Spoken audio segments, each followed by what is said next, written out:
आप कह रहे हैं जीत है तभी सीट है, कांग्रेस कह रही है कि सीट नहीं तो जीत नहीं। दूसरी बात यह भी बता दीजिए कि आप लोगों ने भविष्यवाणी भविष्यवक्ता ज्योतिषी का काम शुरू कर दिया है, कांग्रेस पार्टी कह रही है।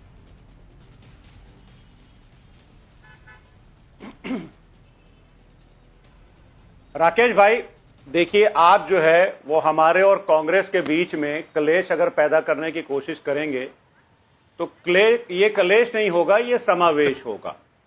और जिस तरह से लोकसभा के चुनाव में समाजवादी पार्टी और कांग्रेस पार्टी ने मिल करके चुनाव लड़ा और आदरणीय मोदी जी का 400 का सपना चकनाचूर किया उत्तर प्रदेश में ही, तो आने वाले चुनाव में हमारे राष्ट्रीय अध्यक्ष आदरणीय अखिलेश यादव जी ये पहले ही बोल चुके हैं, उन्होंने ये स्टेटमेंट दिया था कि हम कांग्रेस के साथ मिल करके चुनाव लड़ेंगे। लेकिन हां, ये एक बात तो सही है, जैसे अभी आपने इमरान मसूद साहब का स्टेटमेंट सुनाया, तो हमारी कांग्रेस पार्टी जो है वो हमारी अलायंस में है और हमारी अलाय है, इसमें कोई दो राय नहीं है। राहुल गांधी जी मेहनत कर रहे हैं, इसमें भी कोई दो राय नहीं है। प्रियंका गांधी जी मेहनत कर रही है, इसमें भी कोई दो राय नहीं। लेकिन जब इमरान मसूद जैसे नेता ये सब बयान देते हैं तो उससे प्रॉब्लम तो होती है। लेकिन समाजवादी पार्टी ने, जैसा आपने देखा कि 2017 में जो चुनाव हुए थे, हमने कांग्रेस के साथ गठबंधन किया और इनको 100 से ज्यादा सीटें लड़ने को दी। 2019 में बहुजन समाज पार्टी के साथ गठबंधन किया और आधे से ज्यादा सीटें हमने बहुजन समाज पार्टी को दी।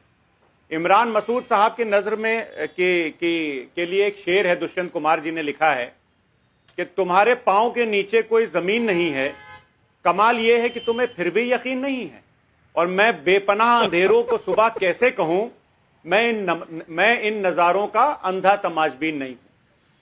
बाकी अगर इमरान साहब तक ये हमारी बात पहुंच गई होगी। अब सुनिए फराज भाई का मतलब, मैं इस बेपनाह मोहब्बत को क्या कहूं, आंखों में तकरार भी है, इकरार भी है, इनकार भी है, सब कुछ आपकी बातों में है। मैं इस बेपनाह मोहब्बत को क्या कहूं कि आज फराज किदवई आज तेवर वाले अंदाज में नहीं आए। आज फराज किदवई को लग रहा है कि वाकई मामला गड़बड़ है। राकेश पांडे पर तंज कसा कि आप क्लेश करवा रहे हैं, फिर मान गए इमरान मसूद क्लेश करवा रहे हैं। आपकी भाषा आज डाउन लग रही है। मैं क्या कहूं इस बेपनाह मोहब्बत को फराज साहब? नहीं, हमारी भाषा जो है वो ना डाउन है और ना ही अप है। हमारा जो कमिटमेंट है वो कमिटमेंट ये है कि 2027 में भारतीय जनता पार्टी को उत्तर प्रदेश में हराना है, जिसके लिए आदरणीय अखिलेश यादव जी आज से नहीं, वो लोकसभा के बाद से तैयारी कर रहे हैं। हम लोग नहीं फराज भाई, प्रदेश की 403 सीटों पर बूथ लेवल पर हर पार्टी एक दूसरे को हराने की बातचीत करती है। मुझे एक बात बता दीजिए, फिर मैं आगे बढ़ जाता हूं कांग्रेस के अपने मित्र के पास। आप मुझे बता दीजिए सीट बंटवारा किस फॉर्मूले के आधार पर हो सकता है? जीत तभी सीट या सीट तभी जीत?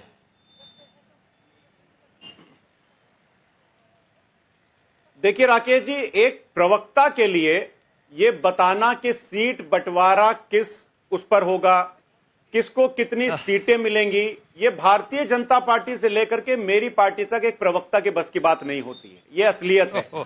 लेकिन क्योंकि आदरणीय अखिलेश, और बिल्कुल आदरणीय अखिलेश यादव जी ने सही कहा है फराज साहब कि जिस सीट पर कांग्रेस मजबूत है उस पर कांग्रेस लड़े।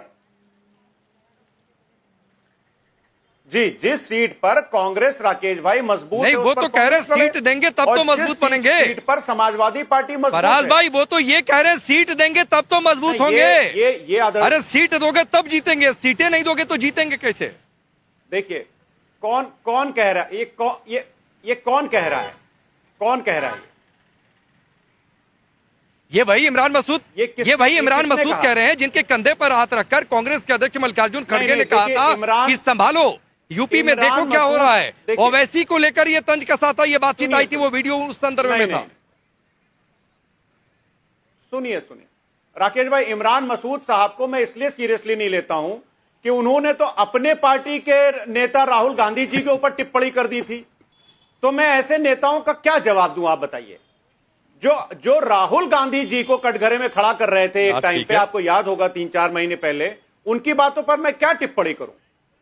लेकिन आदरणीय राहुल गांधी जी, आदरणीय नहीं सर, मैं आगे बढ़ता हूं। मैं बहुत आपके जज्बे की तारीफ कर रहा हूं। अखिलेश भी कहा गया तो छोड़िए, आला कमान ने तो नहीं कहा। आज एक बातचीत आ रही है, सांसद है पार्टी के, तो भी नहीं सीरियसली लेना है।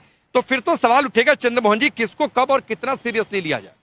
ये तो कह रहे हैं जीतेंगे वहीं सीट देंगे, कहीं लगेगा आप नहीं जीत सकते हैं तो आप लाख फड़फड़ाते रहिए, आपको सीट नहीं मिलेगी।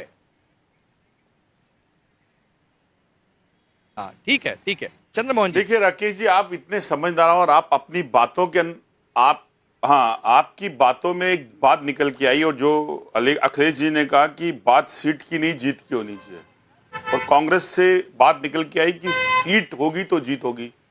तो यही तो खलबली है उत्तर प्रदेश के अंदर, और यही खलबली का बयानबाजी तो है कि अगर एक गठबंधन तैयार है लड़ने के लिए, कि उसके लड़ने से पहले चर्चा शुरू हो गई, और उसी चर्चा के ऊपर दिल्ली के अंदर भी मंथन है और उत्तर प्रदेश के अंदर भी मंथन है।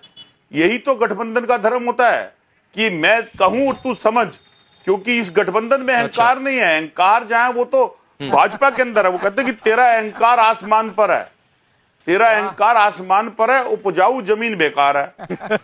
तो आज भारतीय जनता पार्टी को यह बताना है कि उसको 2 बार की सरकार बनाने के बाद आज भी गठबंधन से डर क्यों लग रहा है। चंद्रमोहन जी ये कहा, अरे सुनिए सर, आपकी पार्टी के सांसद ने कहा कि लड़ाई राहुल गांधी के नाम पर है। अभी तो मैंने मैसेज दिया गया समाजवादी पार्टी को कि बीजेपी से लड़ाई राहुल गांधी के नाम पर है, अखिलेश यादव के नाम पर नहीं है। तो हम आगे हैं, आप मत आगे होइए।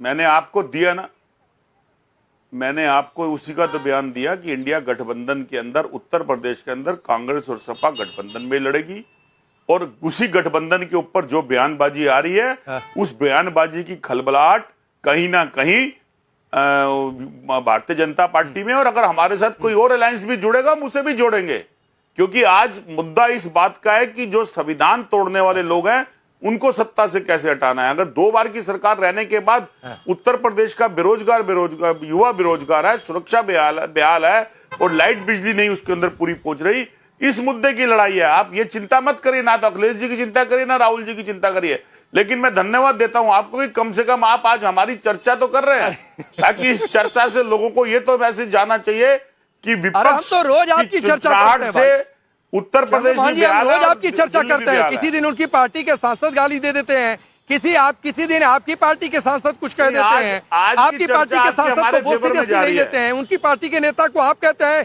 कि ना सीरियसली लिया जाए। इधर बीजेपी के लोग कहने लगते हैं कि राहुल गांधी को ही ना सीरियसली लिया जाए। लेकिन रोहन भाई, आप लोगों को तो बड़ा आनंद आ रहा होगा कि ये बढ़िया है, ये तो ट्रेलर अभी से दिख रहा है। ये बंगाल वाली लड़ाई अगर पहुंच रही है यूपी में तो हमारे लिए विन विन सिचुएशन है।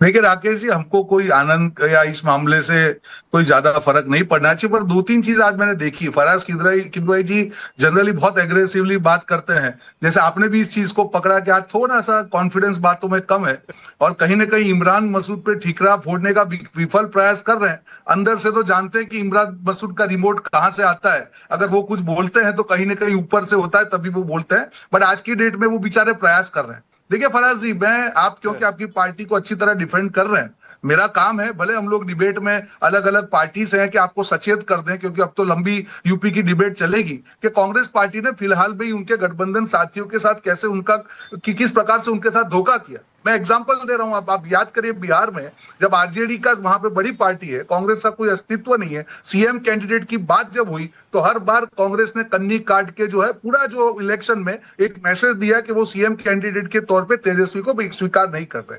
उसके बाद आइए पश्चिम बंगाल में इंडी गठबंधन के नाम पे, विचारधारा के नाम पे जो गठबंधन बना है, चुनाव के 3 दिन पहले राहुल गांधी ने वीडियो जारी करके ममता बनर्जी को जिस हिसाब से घेरा, कहीं ना कहीं ममता बनर्जी को उसका इंपैक्ट हुआ, वहां उनकी लुटिया डूबे थी। उसके पहले आप जाइए आम आदमी पार्टी को हरियाणा में 3-4 सीट मांगी थी, वहां पे भी लुटिया डूब गई और दिल्ली में भी लूट गया। लेटेस्ट डीएम के माय ब्रदर स्टेलिन, पूरे विश्व में पूरी दुनिया में माय ब्रदर, हाथ में हाथ, भारत जोड़ो यात्रा देखिए, एक दूसरे को जैसे खूबे भाई है, खाली 4 दिन में कच्चा दे दिया। 5 सीट आई, उठ के सीधा टीडीके में चले गए। तो आपके लिए समझना पड़ेगा कि ऐसा कोई सगा नहीं जिसको कांग्रेस ने ठगा नहीं। जरा ध्यान से सतर्क रहिए, सावधान रहिए। आप अच्छे विपक्ष हैं वहां पे, आपकी लुटिया डुबोने का समय आ गया है। 4 पार्टी को तो इन्होंने बर्बाद कर दिया, अब आपका टाइम है, जरा देख के हौले हौले धीरे धीरे। कि इमरान मसूद का बयान नहीं है, ये उनके हाईकमांड का ही बयान है। मैं सतीश सर आना चाह रहा था, लेकिन एक बार और फराज साहब के पास। फराज भाई, आप ही रेड जोन में हैं, क्या बात है? क्या जवाब है, बताइए रोहन गुप्ता का। देखिए राकेश भाई, हमारा गठबंधन इतना मजबूत है कि जब कांग्रेस के साथ हम लोकसभा का चुनाव 2024 में लड़े तो राहुल गांधी जी भी उत्तर प्रदेश से चुन करके गए। तो आप सोचिए कि कितना मजबूत गठबंधन है हमारा। दूसरी बात, अभी रोहन भाई ने एक बात बोली कि कांग्रेस पार्टी से थोड़ा सा बच करके रहना है। हम तो कह रहे हैं कि चिराग पासवान जी को बच करके रहना चाहिए, जिनकी न सिर्फ इन्होंने पार्टी तोड़ी बल्कि परिवार भी तोड़ा। हम तो बोल रहे हैं कि शिंदे साहब को भी इनसे बच के रहना चाहिए, सिर्फ उनकी पार्टी तोड़ी और अपने सबसे पुराने एलआई अब एग्रेसिव हुए फराज धोखा किया। आज जेजेपी कहां है? और मैं एक बात कहना चाहता हूं राकेश जी कि ये तो जेपी नड्डा जी का ऑन रिकॉर्ड बयान है। उन्होंने कहा था कि regional parties are destined to be wiped out. ये कहा था कि नहीं कहा था? यानी कि भारतीय जनता पार्टी की ये ख्वाहिश है कि जितनी भी रीजनल पार्टीज हैं उनको खत्म किया जाए, और उसी चरण में इन्होंने नीतीश कुमार जी को धीरे धीरे खत्म करने की कोशिश की और आज लगभग उनकी पार्टी खत्म कर दी है। पिछले विधानसभा चुनाव में आपको याद है, फराज भाई, माफी के साथ आपको रोक रहा हूं, अब आप टोन में आए। ये वाला आपका टोन सुनने में अच्छा लगता है। पहले वाले सवाल पर जब आपकी बीजेपी से लड़ाई शुरू हुई तब आपका टोन वो जो आपकी फेवरेट आवाज अच्छी लगती है, अब आप अपने असली टोन में आए। जब बीजेपी से लड़ाई, कांग्रेस से बड़ा फूंक फूंक के टोन डाउन था, अच्छी बात है, लेकिन मुझे अच्छा लगा ये वाला आपका टोन सुनकर।